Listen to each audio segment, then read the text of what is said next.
Muchas gracias por vuestro interés tanto en el proyecto global Oceántica como en este tema concreto sobre el papel de la tecnología. Bueno, yo querría empezar dando las gracias por la presentación y también por la oportunidad de participar en el proyecto, pues realmente los temas de divulgación son algo que me interesan, ¿no? Y que creo que a cualquier persona que trabaja en investigación, normalmente como se siente bastante, su trabajo se siente que es bastante desconocido, ¿no? Para la sociedad, creo que es una oportunidad muy bonita para que, bueno, puedas hacer llegar un poco cosas en las que trabajamos y con las que a veces perdemos incluso el sueño, ¿no? El tema de hoy es la gestión inteligente de las rías y cuál es el papel de la tecnología en esa gestión inteligente.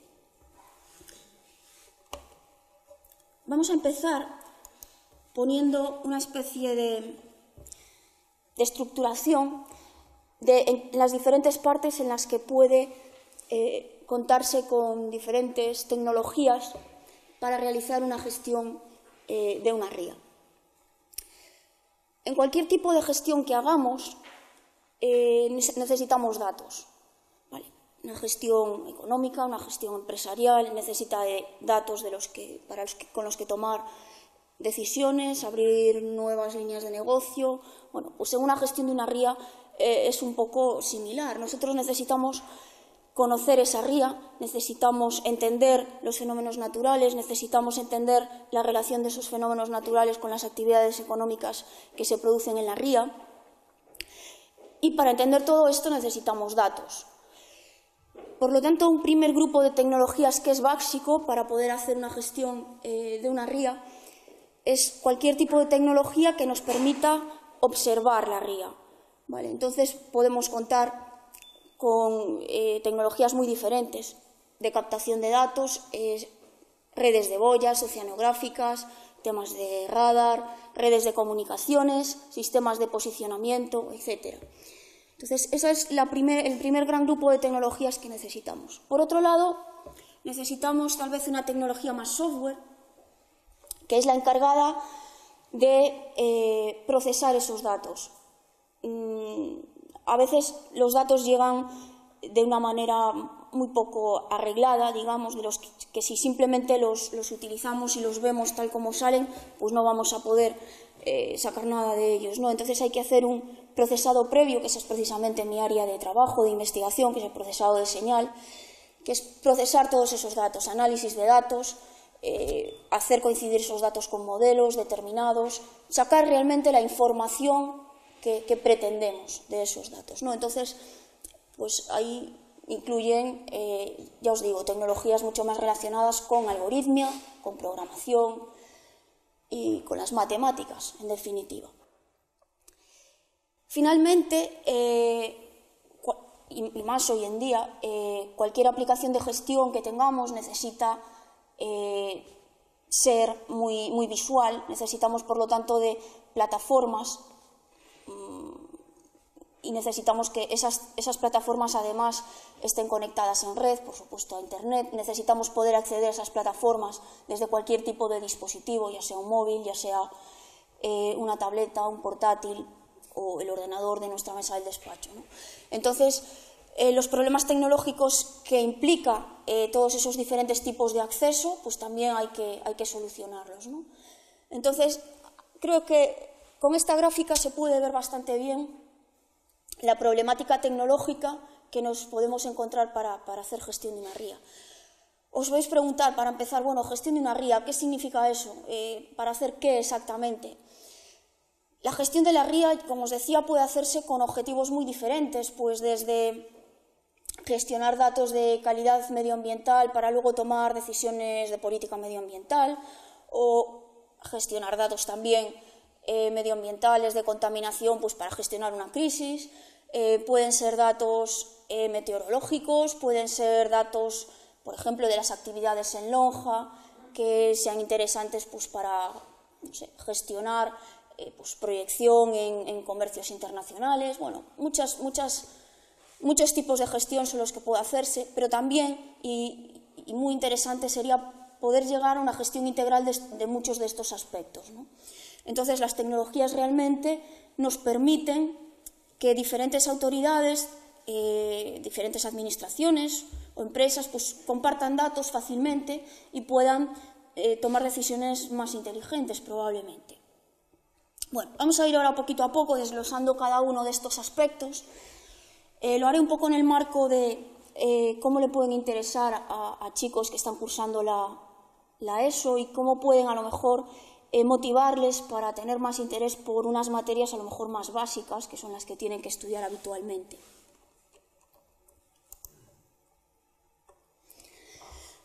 Bueno, para empezar, en esa primera gran caja de tecnologías tenemos lo que son los sistemas que captan datos, sistemas de observación.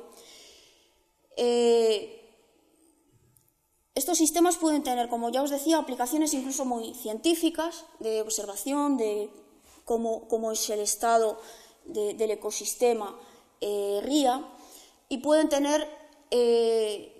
tomar datos completamente comerciales. No es una limitación. Ahora mismo nos centramos en la tecnología como algo completamente transversal. Dependiendo del tipo de tecnología que queramos o que sea interesante utilizar, podemos clasificar estos sistemas en sistemas acústicos, sistemas de visión y luego he hecho una gran caja donde están redes de sensores de todo tipo. Por ejemplo, pues redes de sensores para tomar datos oceanográficos, de corriente, de nivel de oleaje o datos meteorológicos, pues estarían en esa gran caja de redes de sensores. También pues los diferentes tipos de sensores utilizados en investigación científica, sensores de nutrientes, sensores de oxígeno, pues también irían ahí. Ahí hay hay partes muy diferenciadas. Por un lado está el diseño del sensor en sí, digamos, el elemento electromecánico que es capaz de medir una determinada variable, y por otra parte está el elemento electrónico que tiene que ser capaz de recoger, procesar esa información y enviarla a alguna parte para su posterior tratamiento. ¿Vale? Entonces, digamos, hay diferentes tipos de tecnologías implicadas en un sensor de cualquier tipo. Por eso he hecho esa clasificación previa en sensores acústicos y sensores de visión. Ese elemento que va a captar algo, si lo que está es utilizando o tratando de captar una onda acústica, pues va a ser un elemento de tecnología acústica. El sonar, por ejemplo, utilizado por los barcos para controlar un poco el fondo por el que van pasando, o para hacer mapas de cartografía submarina, pues es una tecnología acústica, se basa en ondas acústicas. El hidrófono lo que va es como una especie de micrófono, pero en vez de recoger la onda acústica en el aire, lo que hace es recogerla en el agua. Esa es la diferencia, ¿no? Entonces, bueno, creo que hablar un poquito a los chicos de estos instrumentos y mencionarles las aplicaciones puede servir incluso para introducirles el concepto de lo que es una onda acústica, ¿vale? Y relacionarlo con lo que puedan estar viendo en otras materias. Si ya hablamos de sensores más un poco relacionados con las ondas de luz, pues hablamos de sensores de visión, que incluyen pues cámaras de vídeo aéreo, cámaras submarinas, cámaras de infrarrojos, sensores hiperespectrales, multiespectrales, que luego os contaré un poquito qué significa, el conocido radar, ¿no? Pues todo eso iría en este tipo de sistemas.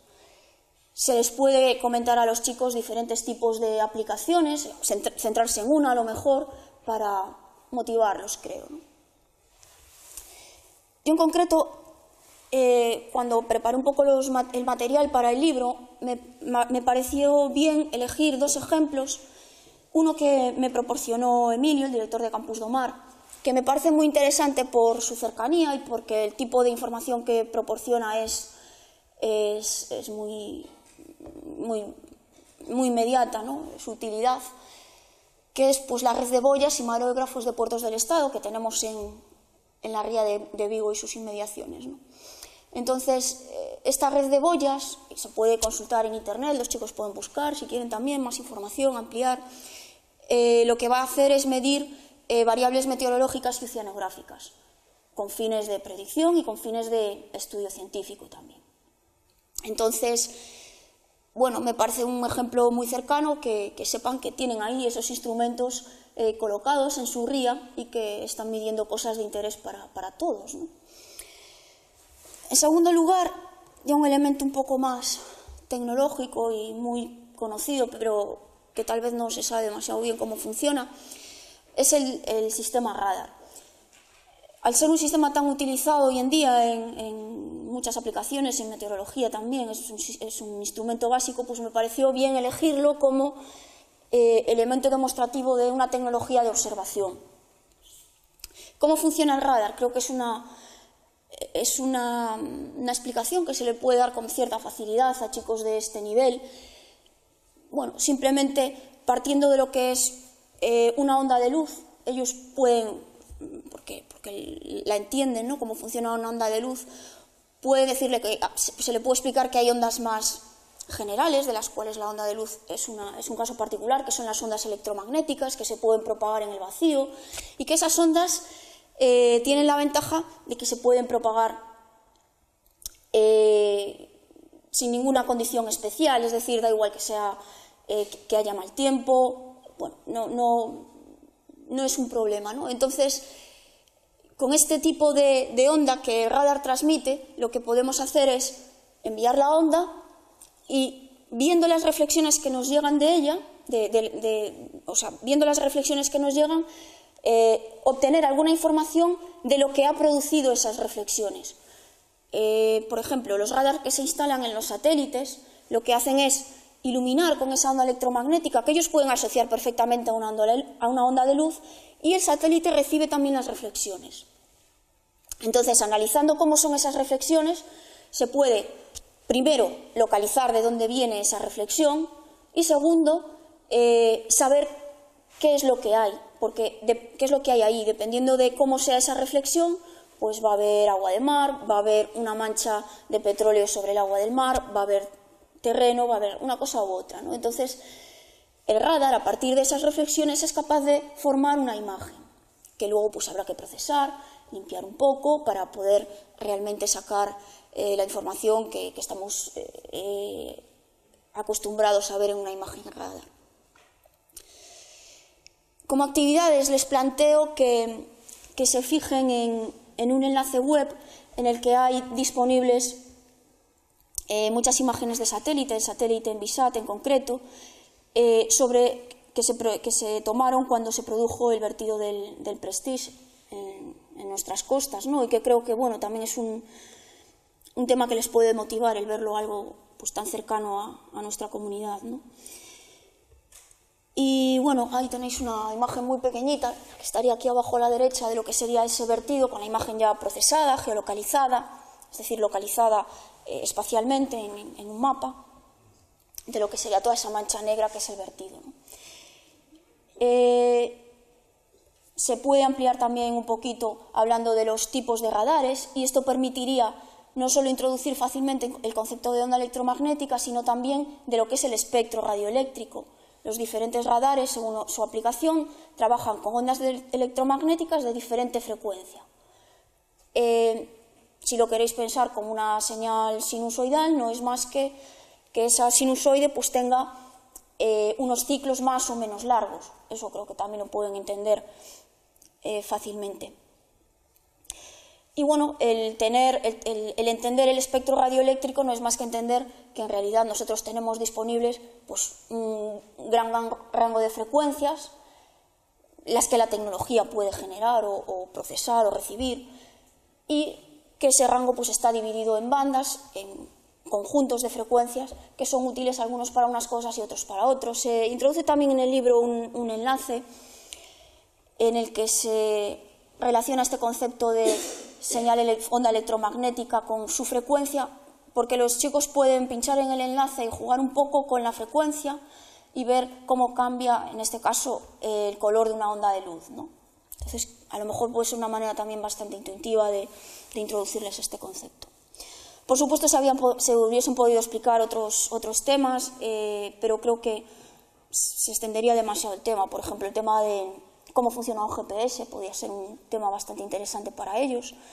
Si se considera interesante, se puede introducir también, pero en esta primera versión no lo hemos hecho un poco por reducir. Ya poniéndonos en el segundo grupo de tecnologías, que serían las que, a partir de esa información obtenida de esos sensores, tienen que hacerle algún procesado para o bien extraer una información no tan directa, o bien simplemente para limpiar esa información obtenida para los sensores y que nosotros podamos ver bien una imagen muy fácilmente, ver bien lo que ahí queremos. Estos sistemas de procesado de la información incluyen, ahí lo podéis ver, 3 grandes grupos de técnicas: lo que son las técnicas de procesado de imágenes, lo que son las técnicas de análisis de datos, que esto ya no es tanto limpiar la información, sino analizar esos datos, sacar una tendencia de comportamiento, hacerlo corresponder a un modelo, por ejemplo, de evolución meteorológica, de evolución del tiempo, para hacer predicción del tiempo. Entonces, eso iría ahí en esta parte de análisis de datos. Y es básicamente algoritmia. Son matemáticas lo que hay detrás de todo esto. Es utilizar las matemáticas para ser capaz de predecir futuros comportamientos, por ejemplo, o de clarificar la información que extraemos con unos sensores electromecánicos, ¿vale? Dentro de lo que es los sistemas de observación espaciales, hay un tipo muy claro que son los sistemas GIS, muy utilizado, muy conocido, muy popular. Estos sistemas lo que hacen es como obtener información en diferentes capas. Por ejemplo, pueden tener, como veis ahí, lo que es una imagen de las calles de una zona de territorio. Pueden tener una imagen de lo que es cómo se están usando las diferentes parcelas en ese territorio. Pueden tener otra imagen de lo que es pues, la división administrativa de ese terreno, cómo está parcelado, dibujando lo que es las propiedades. Puedes tener todo este tipo de información y digamos que los sistemas de información geográfica lo que pueden hacer es superponer las diferentes capas que a ti te interesan para diferentes aplicaciones, para formar una imagen completa que te dé lo que tú necesitas, ¿no? Y eso lo hacen, obviamente, sobre el mapa de la zona territorial que a ti te interese. A los chicos se les da en el libro un enlace a un visor web que desarrolló el año pasado una chica en un proyecto fin de carrera, un trabajo fin de máster, perdón. Y este sistema utiliza un sistema GIS comercial, es probablemente el mejor, de los más potentes.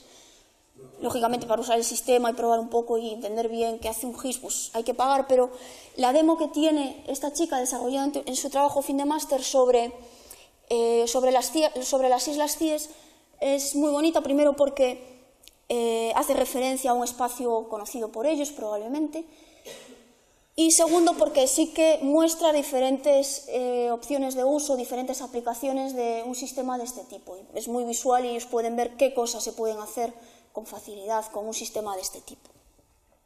Luego también tienen en la documentación el enlace a un sistema de información geográfica abierto, que es el Earth Explorer, y que creo que también les puede servir para hacerse una idea de qué es un sistema de este tipo, qué es un GIS. ¿Vale? Yo creo que con estas edades se trata de hacérselo ver pues, con ejemplos de uso y de aplicación más de que tratar de explicarles pues, todo lo que hay detrás exactamente, ¿no? Probablemente lo seguirían con mucha dificultad. Ya pasando al tema de las técnicas de procesado de imagen, bueno, creo que puede ser una buena manera de relacionar lo que estudian en matemáticas, la parte toda de matrices, de álgebra, porque las técnicas de procesado de imagen no son más que técnicas que ven la información en forma de una cuadrícula que se puede asociar hacer corresponder a una matriz. En realidad, en una imagen trabajamos con varias matrices a la vez, a menos que esté en blanco y negro. Si es una imagen a color, trabajamos como con 3 matrices. Una matriz que contiene el contenido de la imagen en el canal del rojo, otra matriz que contiene el contenido de la imagen en el canal del verde y otra matriz que contiene la información de esa imagen en el azul. Esto de los canales es simplemente que yo cualquier color lo voy a tratar de escribir, lo puedo escribir en función de su componente de verde, su componente de rojo y su componente de azul, entonces no necesito más colores para describir cualquier color en principio, ¿no? Entonces simplemente con esas 3 matrices yo trabajo con toda la gama de colores que quiera y soy capaz de representar cualquier imagen natural, ¿no? Entonces, creo que es básico que ellos entiendan este concepto de imagen pensada como una matriz de datos, y en esa matriz lo que tengo es un cuadradito que es el nivel más básico de información, y ese cuadradito lo que me dice es, en ese punto la imagen cuánto tiene de rojo, cuánto tiene de azul o cuánto tiene de verde. Simplemente eso. Entonces, el número que aparece en la matriz fila I, columna J, pues me dice ese píxel que tengo ahí, ese cuadradito de información, cuánto tiene de los 3 colores básicos con los que compongo cualquier color. Y me parece a lo mejor un concepto chulo para introducirle lo que es una matriz, ¿no? Bueno, ahí os he puesto también un ejemplo de aplicación del procesado de imagen en radar. La imagen que tenéis a la izquierda sería la imagen que obtiene directamente el radar, simplemente analizando las reflexiones que llegan, y se ha procesado para eliminar esa especie de ruido y clarificar un poco lo que se ve, y el resultado de ese procesado de imagen es esta otra que tenéis a la derecha. Una actividad que se proponía para trabajar con imágenes muy sencillita, creo que para ellos, y para hacerles clarificar el concepto de resolución de las imágenes, que la mayoría les cuesta tenerlo claro. Esta actividad tan sencillita, simplemente tienes que pensar que tú tienes una cuadrícula de un determinado tamaño. La primera es una matriz que tiene 5 filas y 5 columnas. La segunda es una matriz que tiene 10 columnas por 10 filas y la tercera tiene 30 por 30. Entonces, si yo trato de representar una zona de la ría, por ponerles un ejemplo cercano, ya sea de la parte marítima o la parte terrestre de la ría, da lo mismo, trato de representar ese espacio con una cuadrícula, si un espacio, pongamos, de 1 kilómetro por 1 kilómetro, lo represento con una cuadrícula de 5 por 5, ¿qué significa? Que cada uno de esos cuadraditos se refiere a un espacio bastante grande dentro de ese kilómetro cuadrado. Voy a tener el kilómetro cuadrado dividido entre 25 cuadritos. Bueno, pues le corresponde un espacio a cada cuadrito. Si yo ahora ese mismo kilómetro cuadrado lo divido en 10 por 10, pues tengo mejor resolución. Mejor resolución significa más pequeña, no más grande. Significa más pequeña porque significa que cada cuadrito representa una cantidad de espacio más pequeño. Y lo mismo, pues todavía incremento más si tengo una cuadrícula de 30 por 30 referida al mismo espacio terrestre o marítimo, ¿no? Entonces soy capaz de definir con mucho más detalle lo que estoy viendo en mi imagen, ¿no? Y colocarlo espacialmente con mucha mayor precisión. Si ellos simplemente tratan de dibujar ahí una letra R y ven en cuál de las rejillas esa letra R les queda definida con mejor resolución, pues ya entenderán el concepto de lo que es resolución, que utilizan tanto en las pantallas de los ordenadores, de todo, y muchas veces sin saber exactamente qué es lo que están diciendo, ¿no? Y ya veis, más resolución no es mejor resolución, más resolución en realidad significaría lo contrario, significaría peor. ¿Qué más cosillas? Bueno, ya para terminar, aquí es difícil encontrar un ejemplo de algo que ellos puedan ver ya, o sea, que enlazarse desde internet o así, porque no es sencillo. Yo os trataré de explicar un poquito qué es lo que se trata de que vean. Una vez que tú has captado datos, puedes tenerlos almacenados en bases de datos, esos datos que te han transmitido los sensores van a pasar a través de un sistema de comunicación a una red de comunicaciones en las que tendré servidores, que no son más que ordenadores más potentes, que pueden hacer más operaciones por unidad de tiempo, que son capaces de ir recibiendo todos esos datos. Si es en tiempo real, pues necesario, pues lo hacen. Eso se procesa con toda la parte de procesado y visualización que hemos visto, y luego eso se tiene que visualizar por parte del usuario final. El usuario final puede ser una administración, alguien en el ayuntamiento, en la autoridad portuaria. El usuario final puede ser un ciudadano, pues que esté interesado en ver cómo está el estado de la mar en la ría. Bueno, hay muchas aplicaciones diferentes, ¿no? Entonces, al final, yo siempre tengo que dar esa plataforma en la que visualizo esos datos de una manera adecuada al usuario final y ajustada a la aplicación final, ¿vale? Y hoy en día pues es requisito indispensable que esa plataforma se pueda acceder desde cualquier tipo de dispositivo.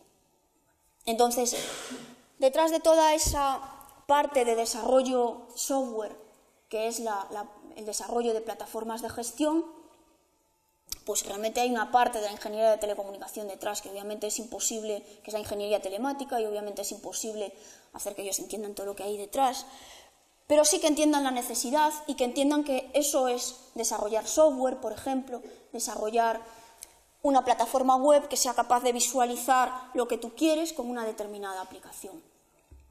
Aquí como actividad, después de proponérsele algunos ejemplos de diferentes plataformas de gestión con diferentes usos, pues se les plantea a ellos la posibilidad de, bueno, piensa qué plataforma de gestión crees tú que podría ser interesante desarrollar en tu ría. ¿Qué sensores harían falta? ¿Quiénes serían los usuarios de esa plataforma? Y un poco tratar de que fijen esta idea, ¿no? Y bueno, con esto se terminan un poco los conceptos que quería comentaros.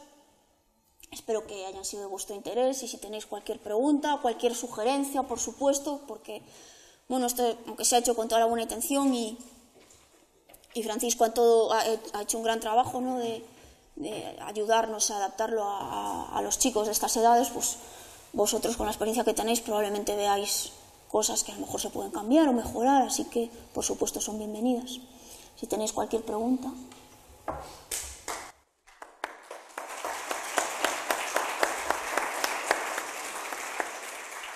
Esos datos, ¿no? Entonces, pues ahí incluyen, ya os digo, tecnologías mucho más relacionadas con algoritmia, con programación y con las matemáticas, en definitiva. Finalmente, y más hoy en día, cualquier aplicación de gestión que tengamos necesita ser muy visual. Necesitamos, por lo tanto, de plataformas, y necesitamos que esas plataformas además estén conectadas en red, por supuesto a Internet. Necesitamos poder acceder a esas plataformas desde cualquier tipo de dispositivo, ya sea un móvil, ya sea una tableta, un portátil o el ordenador de nuestra mesa del despacho, ¿no? Entonces, los problemas tecnológicos que implica todos esos diferentes tipos de acceso, pues también hay que solucionarlos, ¿no? Entonces, creo que con esta gráfica se puede ver bastante bien la problemática tecnológica que nos podemos encontrar. Muchas gracias por vuestro interés tanto en el proyecto global Oceántica como en este tema concreto sobre el papel de la tecnología.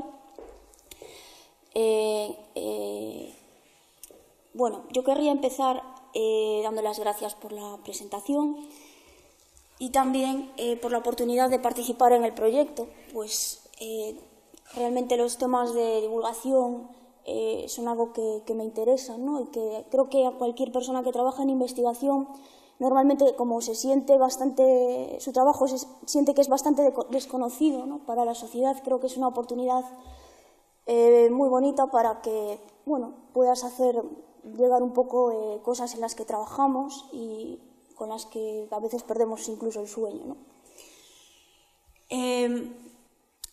El tema de hoy es la gestión inteligente de las rías y cuál es el papel de la tecnología en esa gestión inteligente.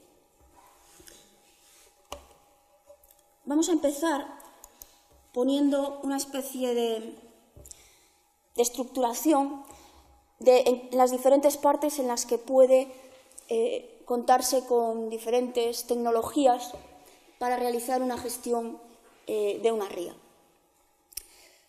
En cualquier tipo de gestión que hagamos, necesitamos datos. ¿Vale? Una gestión económica, una gestión empresarial, necesita de datos con los que tomar decisiones, abrir nuevas líneas de negocio. Bueno, pues en una gestión de una ría es un poco similar. Nosotros necesitamos conocer esa ría, necesitamos entender los fenómenos naturales, necesitamos entender la relación de esos fenómenos naturales con las actividades económicas que se producen en la ría. Y para entender todo esto necesitamos datos. Por lo tanto, un primer grupo de tecnologías que es básico para poder hacer una gestión de una ría es cualquier tipo de tecnología que nos encontrar para hacer gestión de una ría. Os vais a preguntar, para empezar, bueno, gestión de una ría, ¿qué significa eso? ¿Para hacer qué exactamente? La gestión de la ría, como os decía, puede hacerse con objetivos muy diferentes, pues desde gestionar datos de calidad medioambiental para luego tomar decisiones de política medioambiental, o gestionar datos también medioambientales de contaminación, pues para gestionar una crisis. Pueden ser datos meteorológicos, pueden ser datos, por ejemplo, de las actividades en lonja, que sean interesantes pues, para gestionar pues, proyección en comercios internacionales. Bueno, muchos tipos de gestión son los que puede hacerse, pero también, y muy interesante, sería poder llegar a una gestión integral de muchos de estos aspectos, ¿no? Entonces, las tecnologías realmente nos permiten que diferentes autoridades, diferentes administraciones o empresas pues, compartan datos fácil, permita observar la ría. ¿Vale? Entonces podemos contar con tecnologías muy diferentes de captación de datos, redes de boyas oceanográficas, temas de radar, redes de comunicaciones, sistemas de posicionamiento, etc. Entonces, ese es el primer gran grupo de tecnologías que necesitamos. Por otro lado, necesitamos tal vez una tecnología más software, que es la encargada de procesar esos datos. A veces los datos llegan de una manera muy poco arreglada, digamos, de los que si simplemente los utilizamos y los vemos tal como salen, pues no vamos a poder sacar nada de ellos, ¿no? Entonces hay que hacer un procesado previo, que esa es precisamente mi área de trabajo, de investigación, que es el procesado de señal, que es procesar todos esos datos, análisis de datos, hacer coincidir esos datos con modelos determinados, sacar realmente la información que pretendemos.